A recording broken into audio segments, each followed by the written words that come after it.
Good morning, everyone. Happy Father's Day to those of you who are here, who are fathers. Happy Father's Day to all of us, I guess. It's not fair if we say Happy Mother's Day to everybody, because we speak to Divine Mother here. We should say Happy Father's Day as well. Speak to the divine male quality in all of us. Last week, we read, as Sharmila was just reminding us, the reading on how devotees fall. And I'm not sure if I said this last week or not, but it is inevitable that we will all fall. The question is, how far will we fall? And how long will we stay down? And what are we doing to get ourselves back up? Because it's the nature of the human condition that we're just going to be, what does Swamiji mean by falling here, really? He means anything that takes us in a direction away from our divine reality. And it's just within us. It's the nature that we're going to be tempted to be drawn out, to behave as what we call humans, to be a little greedy at times, maybe to be selfish, to maybe have a judgmental thought, to be drawn out by the bells and whistles of the world. So that's going to happen. What we need to be ready for is to ask ourselves, how do I get back up? How do I get myself in the right direction? I remember listening to Bharat talk many years ago about the fact that he, in college, I believe it was, maybe it was in high school, he started taking wrestling classes. Hard for me to think of Bharat as a wrestler, but he was apparently pretty good at it as well. And he said for almost the first year, the teacher wanted them to go over and over and over something that was called bridging, where you would be down on your back and you would learn how to use these muscles to throw your opponent off of you. And Bharat said all of these young men who were new to wrestlers, they would come in and they wanted to figure out how to grab their opponents and throw them down and do all these fancy moves. But the wrestling instructor said, you're kind of new to this, and you're actually going to find yourself on your backs a lot. So best we should teach you how to get off of your back. And it's really relevant when we think about how we fall, and again, thinking about how we'll get ourselves up. I remember, and for those of you who were here last week, I ended that talk with something that Swamiji said about this reading, when he said, no fall is ever permanent. That's not our permanent condition. It's just part of how we move along the path, that we are really the sons of God. We are not sinners. There's no permanent hell waiting for us. And you know how adamant Yogananda was about this, never call yourself a sinner. So we have to realize that this is just on our way, but that our true nature, which is always calling to us, which is really always guiding us, even long before we're conscious of it, is saying, this is not where you belong. Not out in this world, not wrestling with this ego or these qualities that never leave us feeling good. You are made in the image of the divine, and that's where you belong. And as I was saying, before we're conscious of it, that's where we're headed. I'd like to just briefly retell a little story that I told last week, because it's such a good segue. And it's a story that Shurjo told, so some of you are now hearing it for the third time. When he was here a couple of weeks ago, Shurjo is married to Narayani, and those two together spent the last several years of Swami Kriyananda's life with him, serving him, being with him literally 24 hours around the clock. And they, it's very clear to anybody who knows them, it's clear to all of you who have now read Narayani's book, My Heart Remembers, Swami Kriyananda. These are great souls, and it's no accident that they were in the presence of one as great as Swamiji. So lessons abounded, but here's one of them, and that is that Swami Kriyananda one day gave Shurjo a watch. And the next day, he said to Shurjo, and it was an old watch, they actually had to go into town in Italy to get new batteries for it, and Swamiji very carefully set it so that it was right in sync with his own watch. And the next day he said to Shurjo, what time do you have? And Shurjo said, I have 4:16, Swamiji. Swami said, that's interesting. I have 4:18. Reset your clock. Shurjo did. And the next day, Swamiji said, what time do you have, Shurjo? And he said, I have 8:15, Swamiji. Swamiji says, that's interesting. I have 8:16. Reset your clock. And the third day, Swamiji said to Shurjo, what time do you have? And Shurjo said, I have 6:15, sir. And Swamiji said to him, and how many seconds? And Shurjo started counting 45, 46, 47. And Swamiji said, you're 2 seconds off. Reset your clock. And it's an extraordinary story because it speaks to, you remember when we hear that Master said to his devotees very often, some of you will fall, but this need not happen if you can stay attuned to me. If you can stay attuned to the Guru, you need never fall. Of course, that's part of the answer to how devotees rise. So Swamiji was saying to Shurjo, not just nearly attuned, not 2 minutes off, not 1 minute off, not even 2 seconds off, but that it is the pure attunement of the disciple with the Guru that will keep us on course. It's the equivalent of whatever that bridging is in wrestling.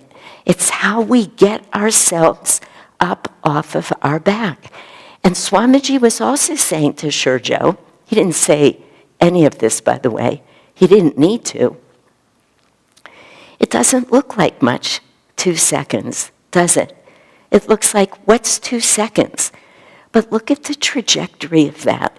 It's 2 seconds, then it just goes like this until soon we're back again to what I was referring to last week, where I said before we know it, we're coming back here and we're saying, you know, I used to be here. I used to love meditation. How long ago was that? 3 years ago, 5 years ago, 7 years ago? And people just say, I don't know what happened. Well, what happened is you loved it, and then you just got about 2 seconds off. And before you know it, these years have passed, and you're no longer on the path. Swamiji was saying to Shurjo, pay the best attention that you can at all times. It's a beautiful story for us to hear and tell over and over, particularly when we're looking at this question of how devotees rise, because the good news for us is that just as it's inevitable that we'll fall, it's also inevitable that we'll rise. That's what our heart's longing knows. That's who we are. It can't help but happen. The only question is when, not if. Part of what happens to us on this path, that's the beauty of finding a spiritual path, is that we have a magnet that's kind of permanently within us. We call it the third eye. We call it the center of Christ consciousness. We can call it Guru's grace, God's love. But all we need to do is our practices, many of the things that we'll talk about a little bit today, selfless service, meditation. We always mention these things. Why do we mention them? Because that is how we get ourselves out of the way so that that magnet can do its work and literally draw our energy right up our spine. This is what we call rising.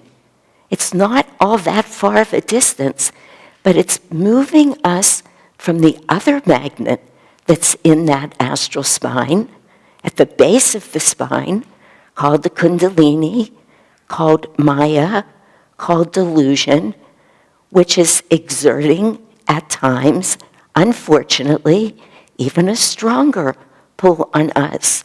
So here we are, always on this line, a very fine line, with God and Guru on one side and Satan, which is really also, as we've talked about many times, that aspect of that divine infinite consciousness, also a manifestation of God himself, just tugging us in the other direction.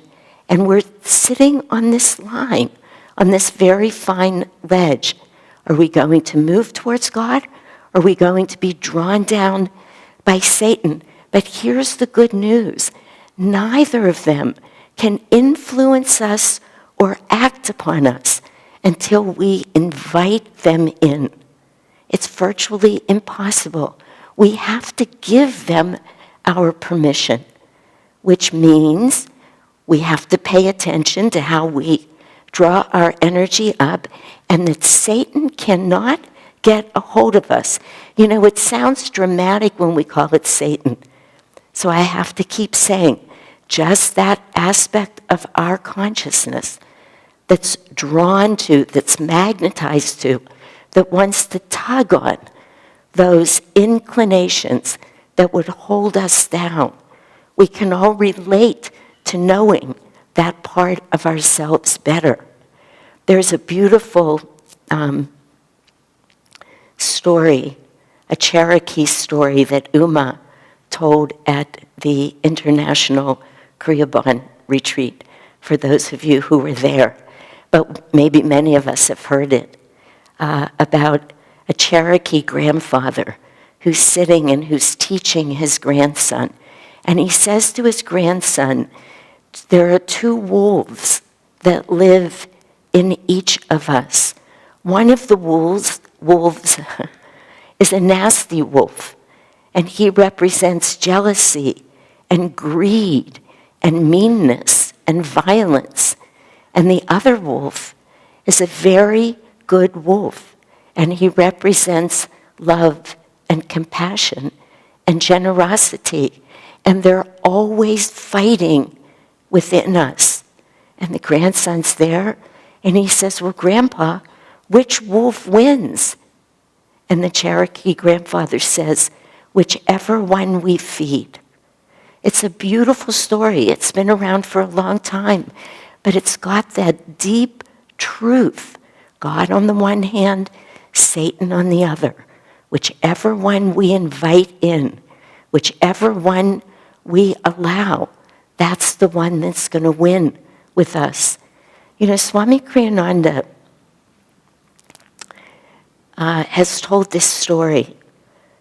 I'm not sure if it's in the Path or if I've just heard it in his talks. I think he wrote it in the Path, where one time he was caught by this thought, but it held on to him for a little while. I wonder if anything I've done in this life has pleased Master, meaning Yogananda, Swami Kriyananda, who founded all of Ananda, who wrote 450 pieces of music all about God, who wrote 150 books, who created all of these communities, who showed us how to live with each other, how to seek God, how devotees rise. No matter what I'm saying here today, or what most of us ever say, we heard it through Swamiji. And he's saying to himself, with sadness, I wonder if anything I've ever done pleased Master. And then he said, no, that is just Satan trying to get a hold of me. He told us that so that we could remember in both this reading and the reading last week, there's that saying, I think it's there again this week, maybe it was just last week, where Yogananda says, at the first thought, the first negative thought, the first inkling that you're being pulled in the wrong direction, right then is the moment to take your energy in whatever way you can, bring it up. Start a chant, start repeating Om Guru, Om Guru. Anything you can to get your awareness back to the point between the eyebrows. You know, I realized yesterday, we get up here, we give all these talks, we take all these classes, we learn all about what Master said about the Bhagavad Gita, about the Bible, and it's wonderful. It's a great thing that we do. But if we couldn't understand the language that any of this was being taught in, if all we got, because somebody was up here doing this, is that we had to keep our awareness here, if we had no intellectual understanding of any of it, it would work just as well. It's so incredibly meaningful to do that. No, Satan, as Swamiji wrote in the oratorio. I always want to quote Satan here. I always get it backwards. Get thee behind me. Isn't that Jesus? Get thee. Do I have it backwards? Yay. Get thee behind me. Jesus did say to Satan, no, you will not run this show. I will be bringing all of the energy that I can up here. But you know, we all do what Swamiji did. You think of the amount of time that any of us, I know it for sure, in this room spend asking ourselves, am I doing enough in this life? Am I getting it right? Am I being good enough to enough people? We start running stories. We get angry at somebody, least little bit of anger. And we want to tell the story over and over. Yeah, things are good, but, and we tell the story of how things aren't good and what went wrong. We just do it over and over. That's when Satan has a hold of us. I had this beautiful, beautiful experience a few weeks ago. A very dear friend of mine, who I know to be a great soul, who is devoting so much of her life to serving God. She got into a funk. It just happened. It doesn't really matter why it happened. But in that funk, she was relating to me who she was mad at recently, how they had done her wrong. She didn't get enough attention from this person. She didn't get enough gratitude from that person. She wasn't saying it. You know, she's a great soul. It wasn't this kind of gross, but she was feeling deeply and thoroughly unseen and unappreciated. Now, I don't know about anybody else in the room, but I know that I've been there at times. And I was saying to her things like, you know, I could see how you can feel that, but I don't think that's what was intended. I know that person. I don't even really think that thought would have entered their head. but I could see that I was getting nowhere. So we just moved on in silence. I gave her a big hug at the end of the visit, which I could feel her, "You are not going to hug me through this." The next day, I get this magnificent letter from her. Magnificent. I wish I could publish it, but there's privacy laws. But in it, she said, "You know, I knew even as I was speaking to you yesterday that none of what I was saying was the truth. I knew that I wasn't feeling deserving of any of what was coming my way. But let me tell you what came my way." And she listed. This one beautifully invited me to have lunch, and I said to myself, "Oh, they're just trying to take care of me." This one did that, this one. "You yourself," she said to me, came up to me and tried to hug me in the foyer, and I said, "She doesn't understand a thing about me." So she said over and over and over, I was choosing the darkness within me and the negativity within me. She said, "I know that that's not at all what's real, but we all get stuck there. It starts with the little, they don't understand me. They're not seeing this the way I'm seeing it." This is why Master said, catch it early on. It was weeks of her life that was wasted, heading in the wrong direction. A simple, "This is not the truth." As Swamiji said, that is only Satan.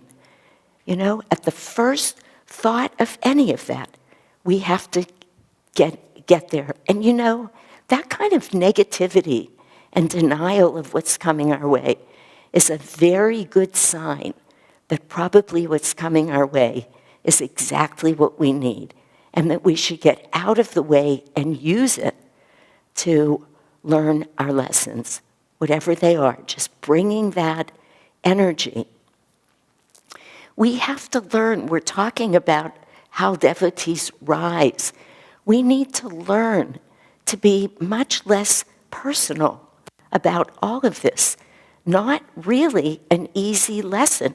So much easier to get into what's happening to us, how we're not being seen in the right way, how we're being treated.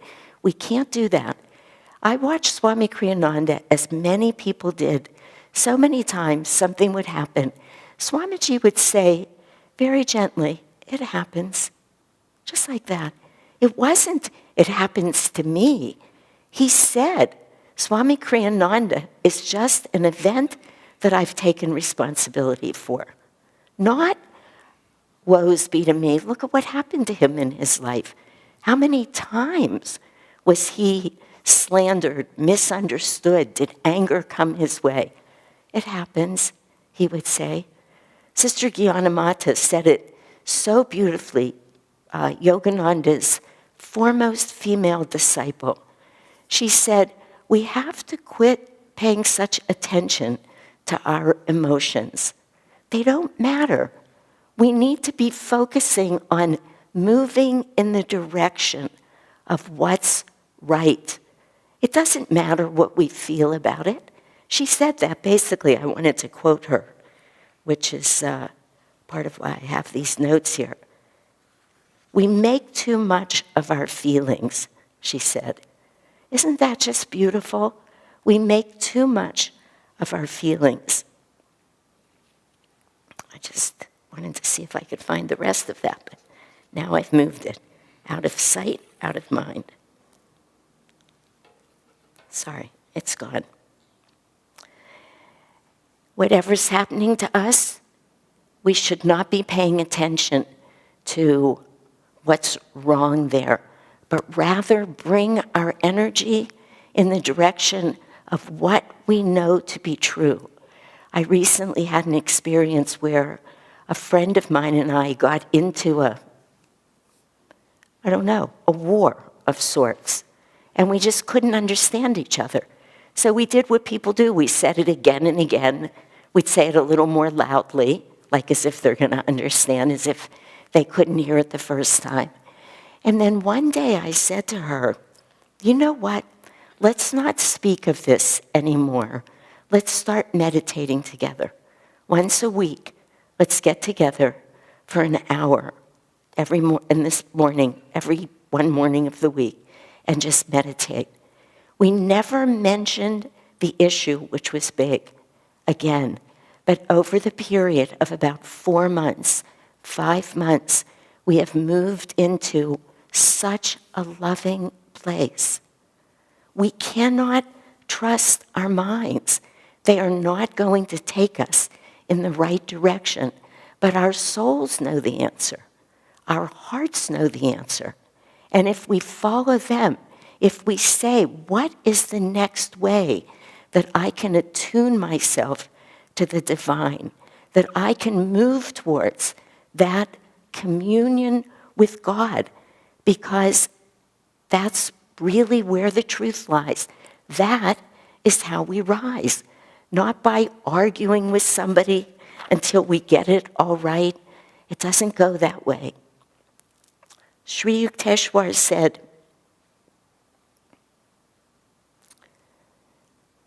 the past lives of all men are dark with many shames. The human,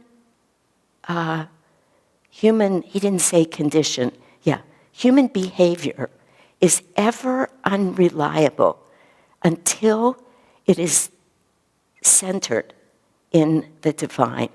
Everything in the future will improve if you are making spiritual progress now. Human condition, human behavior is ever unreliable until it is centered in the divine. It's an amazing thing. It says to us, you cannot trust what your mind is telling you. Forget about that. Forget about it. Constantly be raising your energy.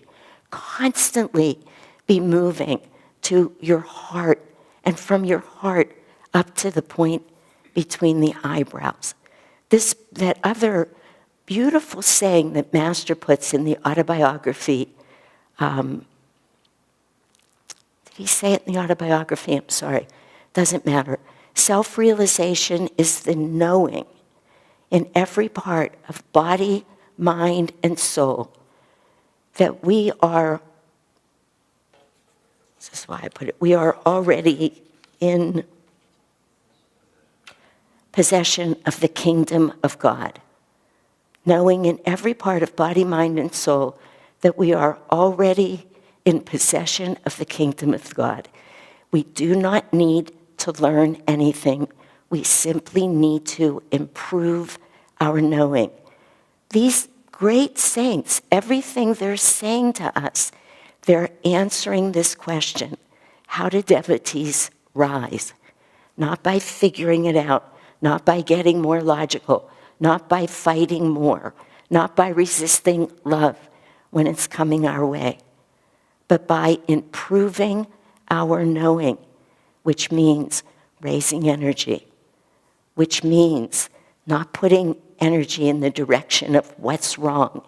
That is a direction that can take us away lifetimes. What's right? Where do I want to be going? Let's meditate together. Let's not have these discussions anymore. Nothing is there that's going to serve us. Only moving into the heart of God, which already exists. We are already in possession of the kingdom of God. That is all we need to remember. Bless you all.